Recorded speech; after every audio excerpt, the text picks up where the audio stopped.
Bismillah. Assalamualaikum warahmatullahi wabarakatuh. Waalaikumsalam warahmatullahi wabarakatuh. Alhamdulillahirabbil alamin wa bihi nasta'in ala umuri dunya waddin. Asyhadu an la ilaha illallah wahdahu la syarika lah. Iyyahu na'budu wa iyyahu nasta'in.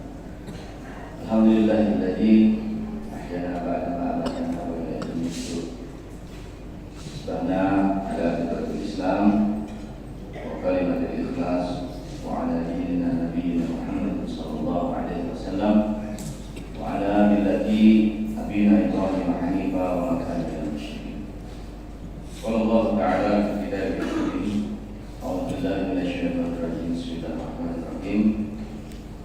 Wa'budullaha wa la tusyriku bihi syai'an wa bil walidayni ihsana wa bil qurba wal yatama masakin wal jari dzil qurba wal jari dzil junub was-sahibi bil jambi wa banis sabil wa ma malakat aymanukum innallaha la yuhibbu man kana mukhtalan fakhura. Sadaqallahul azim.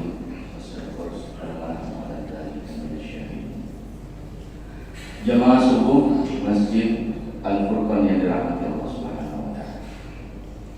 12 Rajab hari ini kita bersyukur subuh yang cerah, suasana penuh dengan ukhuwah Islamiyah, akraban di antara kita. Mudah-mudahan di hari ini Allah memberikan taufik, rahmat dan juga barakah kesetika berkah. Salawat dan salam semoga senantiasa dilimpahkan kepada junjungan kita Nabi besar Muhammad sallallahu alaihi wasallam. Jamaah subuh rahimakumullah. Alhamdulillah, hari ini kita semua bisa berhadir di sini, dan ulun juga alhamdulillah bisa berhadir. Minta maaf minggu lalu pas selisih jadwal.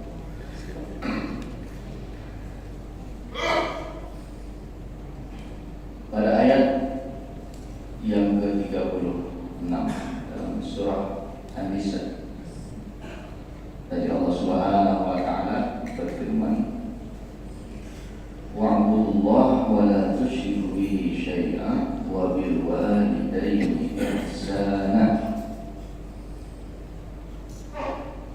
Dan sembahlah Allah dan janganlah kamu mempersekutukannya dengan sesuatu apapun, dan berbuat baiklah kepada kedua orang tua. Dan juga 8 aspek lain sampai pada ikut sambil hamba sahih. Jamaah syukur rahmatullah, ibadah kita kepada Allah Subhanahu wa taala sebetulnya tidak selalu harus di masjid, karena ibadah itu bisa bernilai dan gawiannya bujur. Jadi apapun yang sesuai dengan tuntunan syariat, jika kita niatkan karena Allah, itu bernilai ibadah.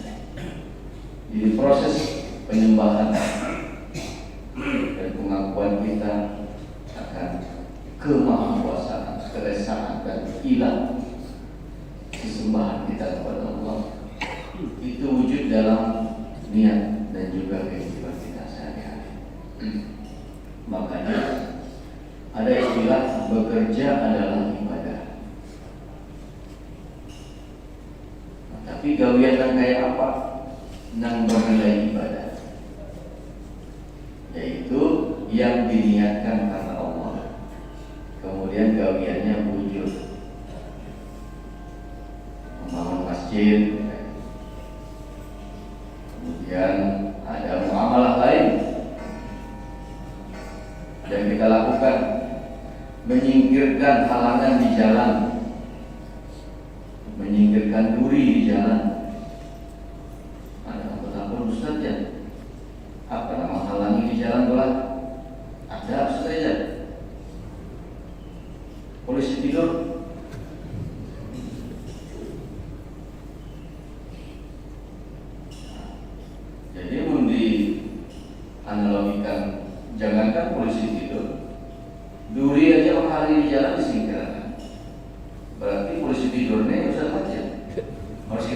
kan?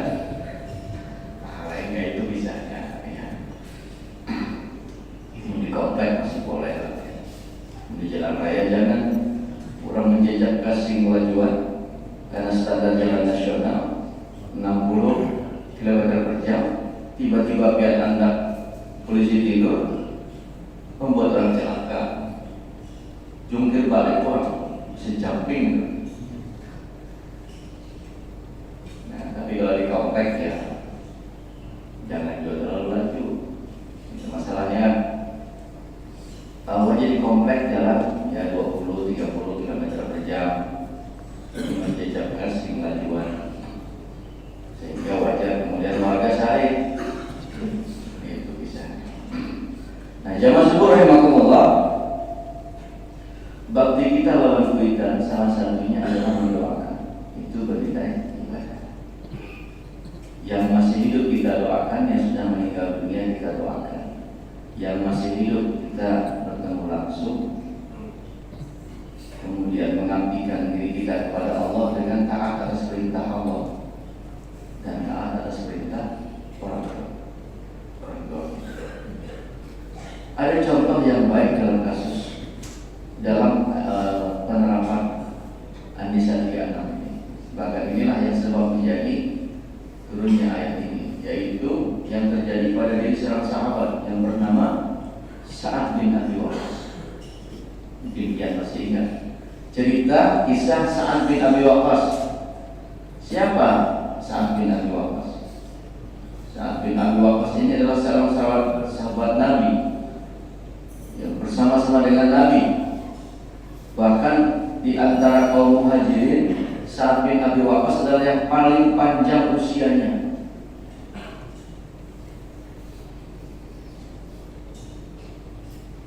Nah, walaupun ada yang memperdebatkan wafatnya beliau ini, apakah dimakamkan di Baqi, apakah kemudian saat ini yang sering diziarahi orang di Guangzhou, di Cina, dataran Cina. Tetapi jamaah rahimakumullah,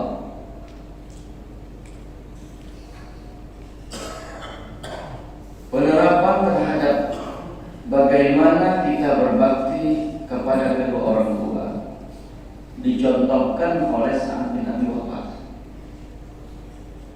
Suatu ketika jamaah rahimakumullah,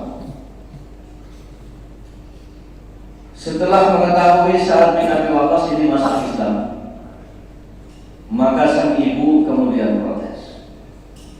Kuitannya protes. Dia tidak rela anaknya yang bernama Sa'ad ini kemudian mengucapkan syahadat, ikut bersama dengan Nabi SAW. Kemudian ibunya protes, unjuk rasa. Bahkan protesnya tidak tanggung-tanggung. Dalam riwayat disebutkan sang ibu itu kemudian berpuasa, tidak makan, tidak minum sampai saat kembali kepada agama semula. Wah, ini kan dilema ya. Bapak Ibu dan jamaah yang menghormati, seorang ibu mengancam anaknya seperti itu. Pokoknya kan makanya menyangka mau bully. Mama kada ikhlas, mama kada rela. Kita bahasa bacanya. Tapi sebagai seorang anak, Sa'ad bin Abi Waqqas ketika mengetahui ibunya protes dengan cara mogok makan, kemudian disampaikan kepada Sa'ad, itu nama orang tuamu, ibumu menghendaki engkau kembali kepada ajaran semula, keluar daripada Islam, namun yang kada tetap mau makan, kada mau makan sampai kurus. Lalu kemudian Sa'ad bin Abi Waqqas mendatangi sang ibu. Wahai, apa yang terjadi? Kemudian mamanya tetap berucap, pokoknya dan bahayanya menyamar sudah pokoknya harus boleh, gak ikhlas.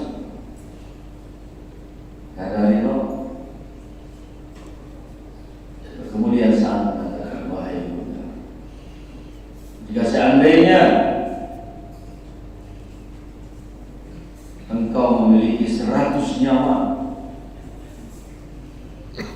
dan setiap satu nyawa yang dicabut untuk kematianmu, engkau meminta kepadaku untuk kembali meninggalkan Islam, untuk meninggalkan ajaran Islam, aku tidak mau.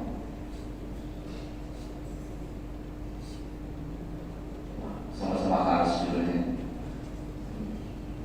Lalu kemudian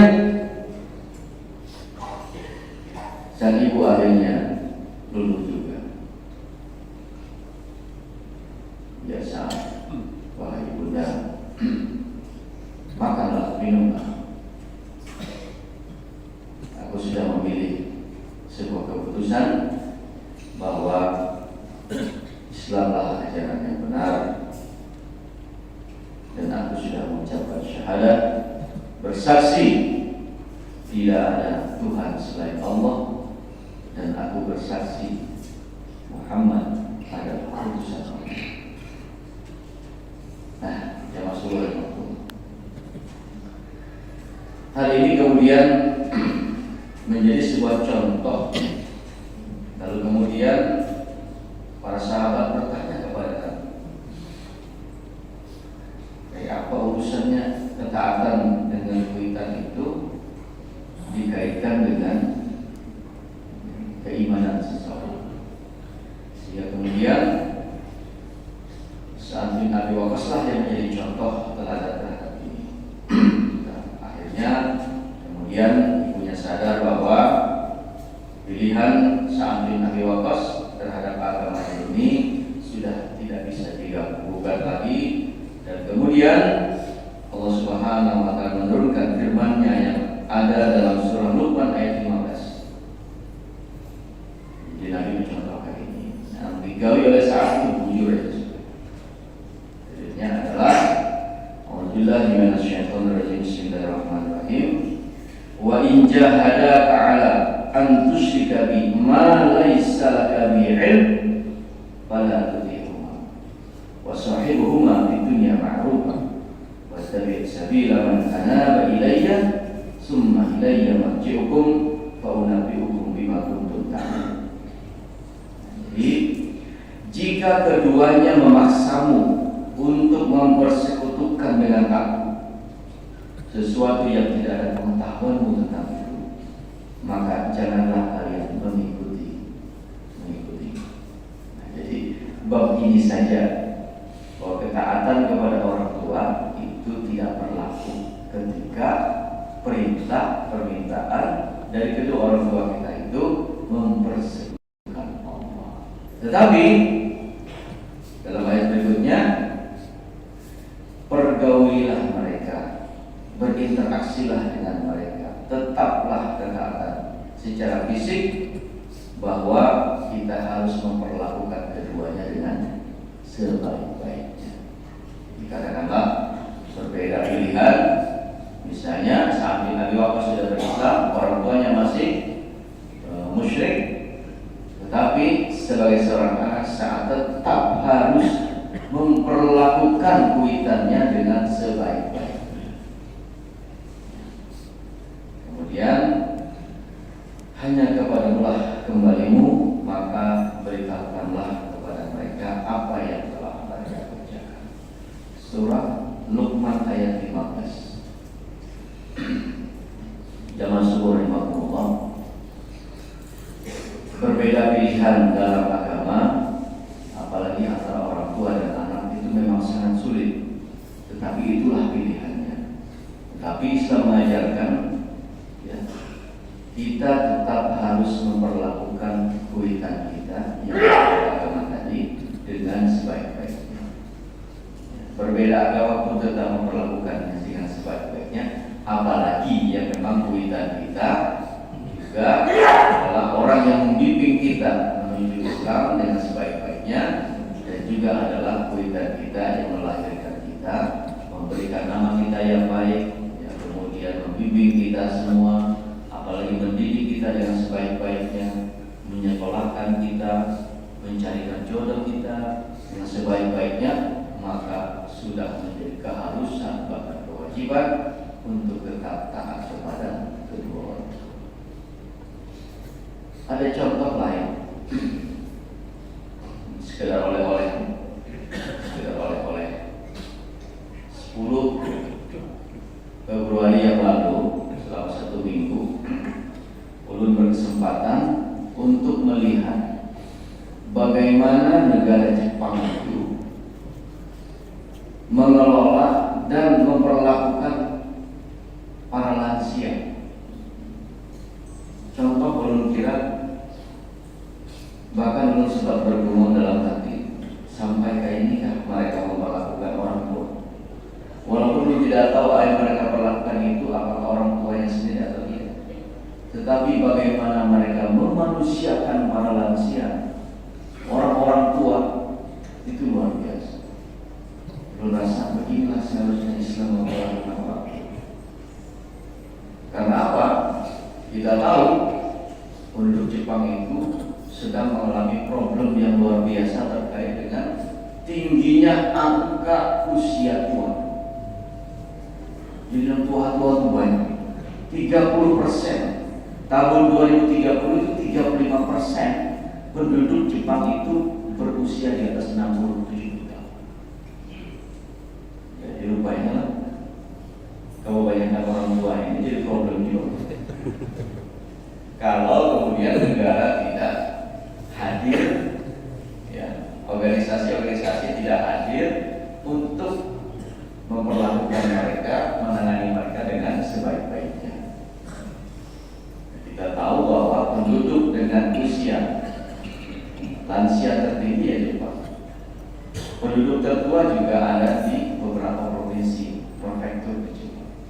Lalu kemudian bagaimana mereka memperlakukan orang tua ini? Sehingga sebetulnya konteksnya adalah penjajakan kerjasama, karena kemarin itu ada datang dari corporate untuk terkait dengan permintaan tenaga kerja para perawat, khususnya caregiver, yaitu orang yang bisa merawat orang tua. Jadi permintaannya itu apa itu? Untuk Indonesia saja mereka minta 5.000 orang per bulan masih bisa mereka rawat. Karena apa? Kebutuhan mereka untuk perawat orang tua, caregiver itu 357.000 kebutuhannya di tahun 2020. Berarti 357.000 perawat yang diperlukan. Itu dari mana-mana mereka tampung untuk merawat orang-orang tua. Jadi lu sempat mengunjungi ada 3 rumah sakit. Yang rumah sakit ini adalah rumah sakit lansia, termasuk panti asuhan atau panti jompo lansia. Luar biasa. Mereka nyata-nyata ada Islam itu, tapi perlakuan mereka kepada orang tua. Bahkan ada satu rumah sakit yang punya visi merawat lansia sampai menjelang kematian. Tetap dirawat oleh mereka. Walaupun tetap yang namanya perlakuan kepada orang tua ini kan pasti berbeda, macam-macam lah jadinya permintaan. Tetapi yang turun mungkin dijadi garis bawah itu adalah bagaimana tetap mereka hormat dengan orang tua, tetapi juga orang tua yang mereka rawat itu spiritnya, kemandiriannya juga sangat tinggi.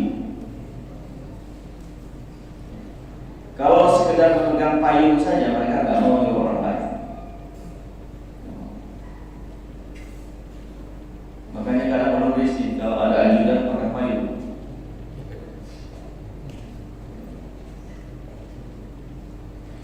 Kalau sekedar misalnya untuk mengambil remote saja TV itu, kita mungkin memerintahkan, ambil remote. Mereka bergerak sendiri, langsung ambil. Karena remote TV itu adalah salah satu alat yang mengurangi gerak, artinya memudahkan. Tetapi yang menurut aku itu bagaimana kemudian dua aspek ini saling berkolaborasi, yang melayani mereka memang dengan sepenuh hati. Jadi dokter medik mereka itu yang terkait dengan rehabilitasi medisnya. Rehabilitasi medis itu ada sekitar 10.000 spesialis seluruh Jepang. Kemudian yang yang mengunjungi itu satu corporate itu KWK itu mereka punya 2.000 spesialis rehabilitasi medis. Sampai kemudian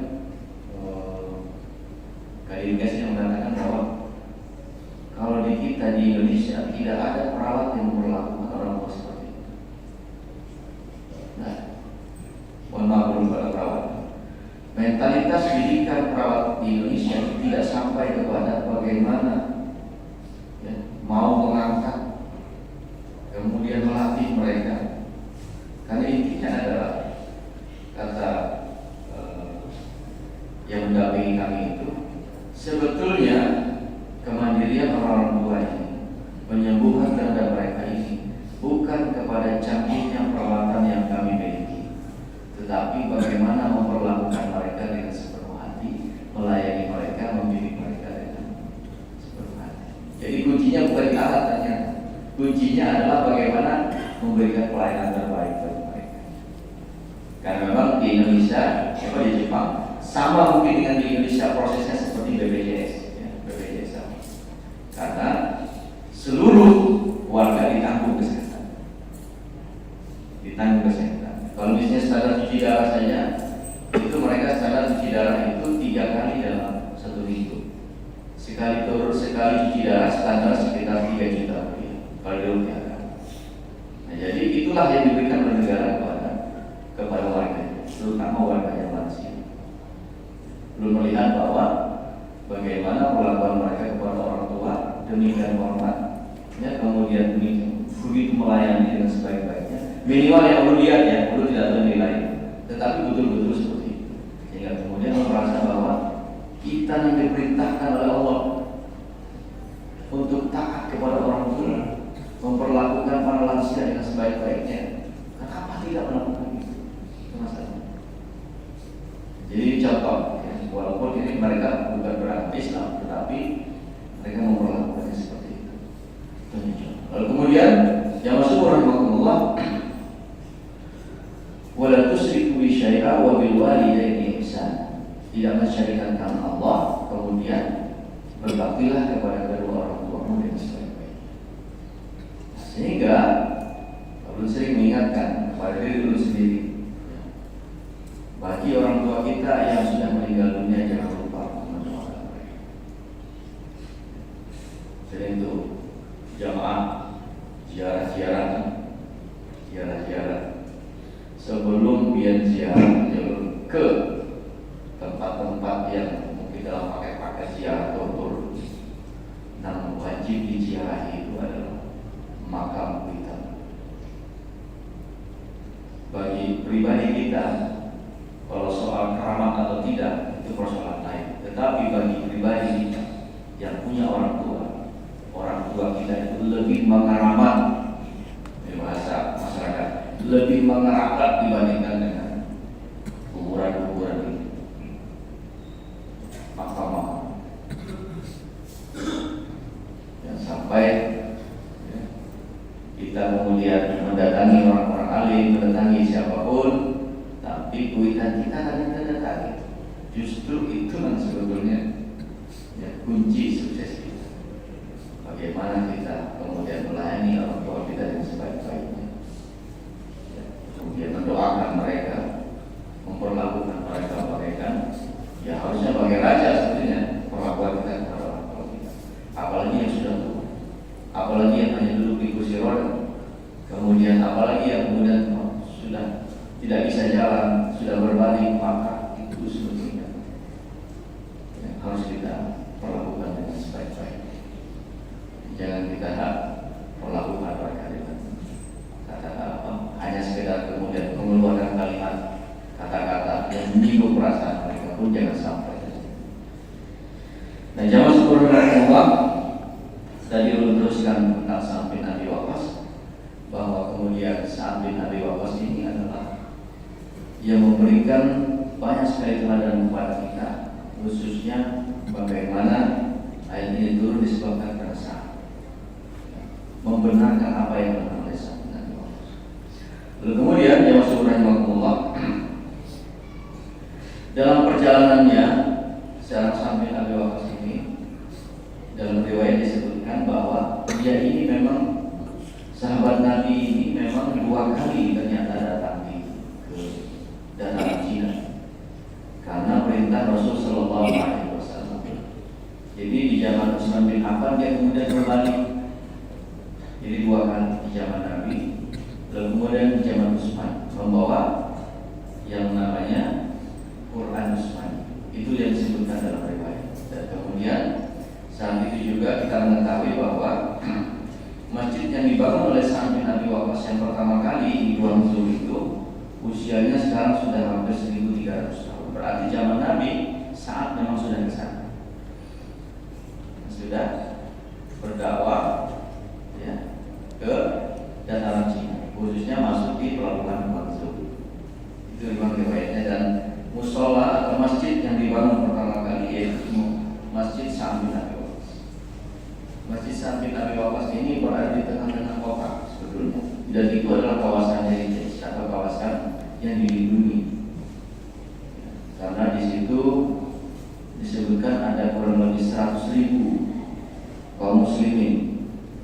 Di Guangzhou itu kota terbesar ketiga di Cina. Oleh karena itu, yang masuk rahimahullah, mudah-mudahan apa yang kemudian kita ambil hikmahnya dari bagaimana kiprah dan juga perjalanan hidup Sa'ad bin Abi Waqqas ini, mudah-mudahan ya, menjadi teladan bagi kita semua, baik dalam ketaatan kepada Allah dan Rasulnya dan ketegasannya dalam menghadapi kenyataan bahwa ya, permintaan dari orang tuanya tadi untuk kemudian meninggalkan Islam dijawab dengan penuh keyakinan, tetapi tetap memperlakukan mereka dengan sebaik-baiknya. Mudah-mudahan teladan ini bisa menjadi contoh bagi kita semua. Dan mungkin dalam persyarikatan banyak program yang terkait dengan panti-panti ya, panti-panti asuhan untuk anak-anak. Terakhir ini kemarin panti bayi, luar biasa itu. Belum ada di Kalsel ini rasanya panti untuk bayi. Belum, terima kasih. Kemarin dari Aisyah kalau nggak salah ada menyampaikan itu akan membuka yang namanya panti bayi. Kalau yang lansia sudah ada belum? Untuk tidak ya? Belum ya? Panti jompo belum ya? Nah mungkin suatu saat, pada saatnya kita ini kan akan tua juga.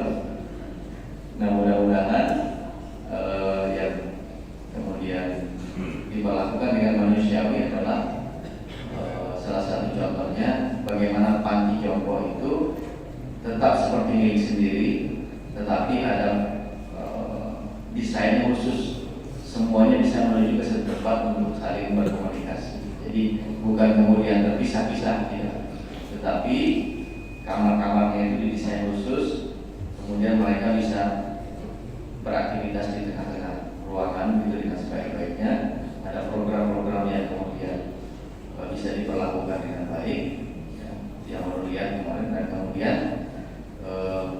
kemudahan bagi para difabel, kemudahan bagi para penyandang disabilitas, terutama disabilitas karena faktor usia.